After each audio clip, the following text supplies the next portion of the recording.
প্ৰথমতে মই আপোনালোকৰ মাল্টিমিডিয়া প্ৰেছ ক্লাবক ধন্যবাদ জ্ঞাপন কৰিছোঁ।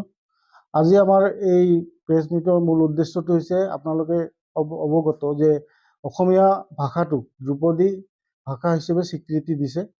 তাৰ কাৰণে আমি আমাৰ প্ৰধানমন্ত্ৰী নৰেন্দ্ৰ মোদীজীক ধন্যবাদ জ্ঞাপন কৰিছোঁ। লগতে আমাৰ মুখ্যমন্ত্ৰী হেমন্ত বিশ্ব শৰ্মা ডাঙৰীয়াকো আমি ধন্যবাদ জ্ঞাপন কৰিছোঁ।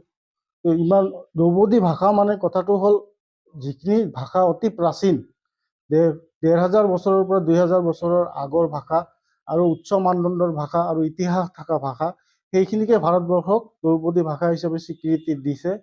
ইয়াৰ আগতে তামিল, তেলেগু, মালায়ালম, উৰিয়া এইবিলাক ভাষা ৫টা ভাষাক দিছিল। এইবাৰ অসমীয়া ভাষাটোকো ধ্ৰুপদী ভাষা হিচাপে স্বীকৃতি প্ৰদান কৰিছে। এটা সময় আছিল কংগ্ৰেছৰ বিৰুদ্ধত, যেতিয়া আমাৰ চবৰে মুখত এই কথাটো আছিল যে অসমক মাহীয়াই চকুৰে চায়।